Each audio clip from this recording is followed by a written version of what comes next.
वो दर्शकों को इस वक्त बता दें। संसद सुरक्षा चूक मुद्दे पर राज्यसभा में हंगामा कर रहे टीएमसी सांसद डेरेक ओब्रायन को सदन से निलंबित कर दिया गया है। असल में संसद की सुरक्षा में चूक के मामले में संसद के दोनों सदनों लोकसभा और राज्यसभा में जमकर हंगामा हुआ। संसद की सुरक्षा पर विपक्ष ने सवाल उठाए, जिसके बाद हंगामा इतना बढ़ गया कि दोनों ही सदनों की कार्यवाही को स्थगित करना पड़ गया और डेरेक ओब्रायन को यहां पर निलंबित किया गया है। लोकसभा में हंगामा हुआ, राज्यसभा में हंगामा हुआ, तस्वीरें आपको दिखा रहे हैं। हंगामा हुआ, लेकिन उससे पहले स्पीकर ओम बिरला ने संसद की सुरक्षा में हुई चूक पर चिंता भी जाहिर की है। उन्होंने साफ किया कि संसद की सुरक्षा की जिम्मेदारी संसद सचिवालय की है। जो कल घटना घटी है, उस घटना को लेकर हम सब चिंतित हैं और संसद की सुरक्षा की जिम्मेदारी संसद सचिवालय की होती है और हम सब जानते हैं ये सब संसद सचिवालय और क्षेत्राधिकार संसद के अंदर आता है, विशेष रूप से लोकसभा के अंदर आता है।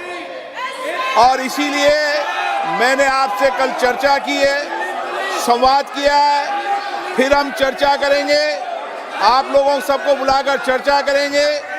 सारी सुरक्षा की जिम्मेदारी और क्षेत्राधिकार लोकसभा सचिवालय का है और इसीलिए लोकसभा सचिवालय फिर आपसे चर्चा करेगा।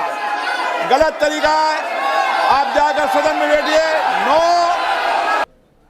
तो ओम बिरला ये कहते हुए कि इस पर हम फिर से चर्चा करेंगे, तो वहीं रक्षा मंत्री राजनाथ सिंह ने संसद में हुई घटना को दुर्भाग्यपूर्ण बताया, साथ ही अतिरिक्त सुरक्षा और पास देने में और भी ज्यादा सावधानी बरतने की बात कही।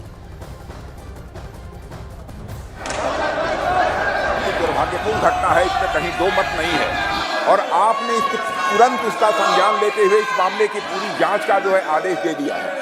मैं समझता हूं कि भविष्य में हम सारे सांसद, चाहे वो पक्ष के हों अथवा प्रतिपक्ष के हों, सभी को सावधानी बरतने की आवश्यकता है ताकि जिनको भी हम पास देते हैं ऐसे व्यक्ति को पास न दिया जाए जो जाकर इस प्रकार की अराजक स्थिति संसद भवन के अंदर पैदा कर दे। यह हम सभी को, केवल सत्ता पक्ष ही नहीं बल्कि दूसरे पक्ष के लोगों को भी यह सावधानी बरतने की जरूरत है और आपने तुरंत संज्ञान लेकर इस मामले का, अध्यक्ष महोदय, आपने जांच का आदेश दिया है और अन्य भी जो प्रिकॉशन भविष्य में लिए जा सकते हैं वह लिए जाएंगे। संसद के बाहर प्रदर्शन करने वाली नीलम को उसी वक्त गिरफ्तार कर लिया गया जब पुलिस ने उसके बारे में जानकारियां जुटानी शुरू की तो सबके होश उड़ गए। पुलिस की टीम हरियाणा के जिंद में मौजूद उसके घर पहुंची तो उसकी मां ने कई चौंका देने वाली बातें बताई। नीलम के घर वाले ये दावा कर रहे हैं कि वो इससे पहले किसान आंदोलन का भी हिस्सा रह चुकी है। हालांकि इस दौरान आरोपी नीलम ने यह दावा भी किया कि वो किसी संगठन से नहीं जुड़ी है और उसने ये प्रदर्शन सिर्फ सरकार का ध्यान लगातार बढ़ती बेरोजगारी की तरफ खींचने के लिए किया है।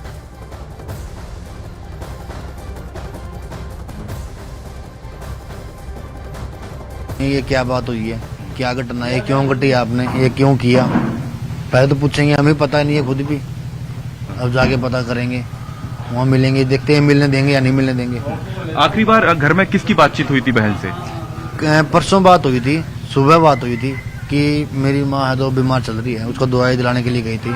तो उन्होंने ये बोला था कि माँ को दवाई दिला लेना अच्छे से, बस ये 2-3 बात हुई थी और कोई ज़्यादा बात नहीं। हमें तो ये बोले गई थी कि मैं हिसार जा रही हूँ पढ़ने के लिए, वहीं पे रहती थी वो।